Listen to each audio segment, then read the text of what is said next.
السلام علیکم، میرا نام شفیع اللہ ہے۔ میں اردو معلم Alameen Malik Rehan Urdu girls high school سرا۔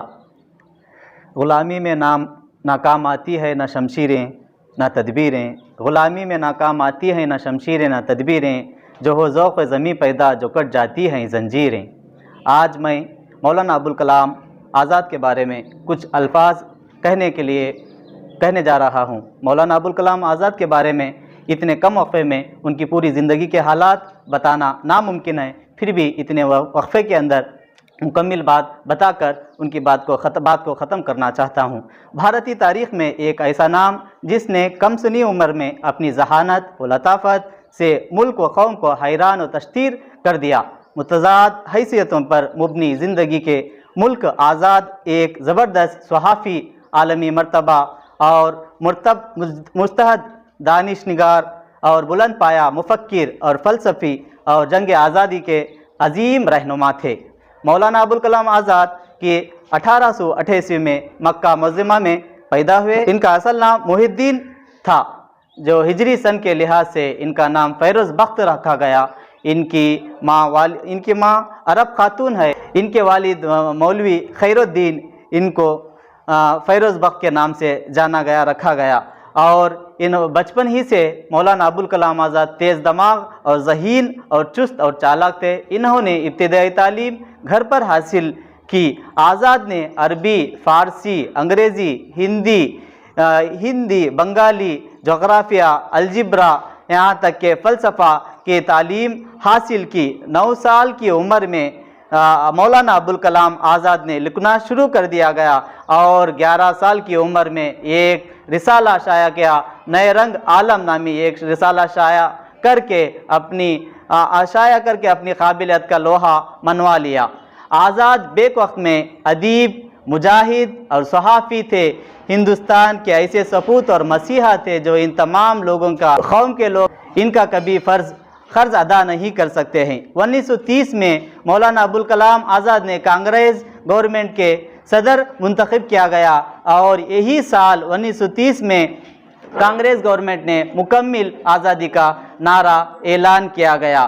بابا قوم گاندھی جی نے کیا خوب ہی کہا ہے کہ آزاد نے اپنے دل کی دھڑکن اور جسم میں دوڑنے والے خون کے ہر خطرہ ملک کے لیے وقف کر دیا گیا۔ آزاد نے کئی ممالک کا سفر کیا گیا، اخبارات، رسالات شائع کیے گئے، اور اسی کے ساتھ ساتھ مولانا ابوالکلام آزاد نے الہلال نامی ایک اخبار 1912 میں 20 سال کی عمر میں ایک رسالہ اخبار جاری کیا گیا۔ یہ اخبار جاری کرنے کا مقصد یہ ہے کہ انگریزوں کی پالیسیوں کے خلاف بات چیت کرنے کا، ان کے پالیسیوں کے خلافت کی پابندی کرنے کے بارے میں یہ رسالہ جاری کیا گیا۔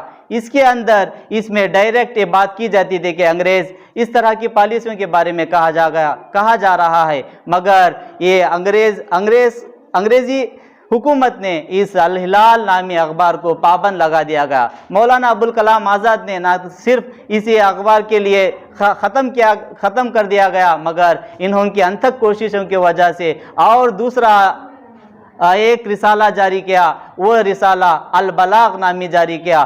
مولانا ابوالکلام آزاد نے البلاغ جاری کر کے صرف انگریزوں کی پالیسی خلاف یہ نہیں، مگر ان کا اصل مقصد یہ تھا کہ قومی اور آہنگی کو بات پیدا کرنا، اس کے ساتھ ساتھ ہندو اور مسلم کی اتحاد کے اندر ایک وجوہات پیدا کرنے کی بات کیا کرتے تھے، اور ہندو اور مسلم کو ہندوستان کی ایک ہی اولاد مانتے تھے۔ مولانا ابوالکلام آزاد نے اپنے اخبارات کے ذریعے لوگوں کے اندر قومی اور وطنی حب وطن کے جذبات کو پیدا کرنے کی کوشش کی۔ مولانا ابوالکلام آزاد سیاسی محاذ پر بھی سرگرم تھے، اور انہوں نے تحریک عدم بھارت چھوڑ دو تحریک کے خلافت تحریک میں یہ بھی حصہ لیا کہ آزاد ایک قومی لیڈر کی حیثیت سے ابھرے، اور تحریک آزادی کے دوران انہیں جیل کی مشقتیں بھی کھانی پڑی۔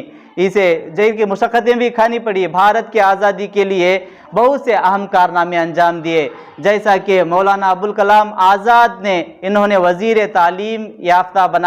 تعلیم بنایا گیا۔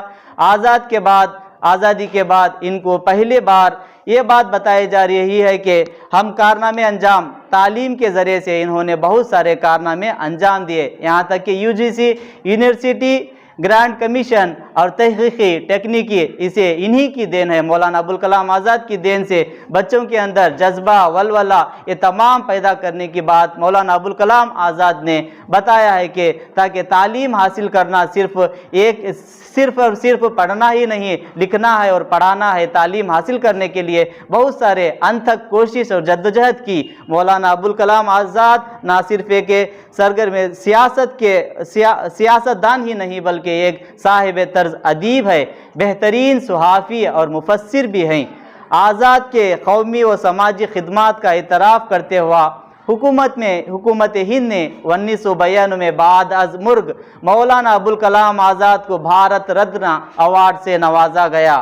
اس کے علاوہ حکومت ہند نے آزاد کے یوم پیدائش کے یوم تعلیم قرار دیا گیا، اور آج میں اور تم ہر سال 11 نومبر کو مولانا ابوالکلام آزاد کی یوم تعلیم منایا جاتا ہے۔ اسی کے ساتھ ساتھ میں مولانا ابوالکلام آزاد کے چند بات کو ختم کرنا چاہتا ہوں۔ وآخر دعوانا الحمدللہ رب العالمین۔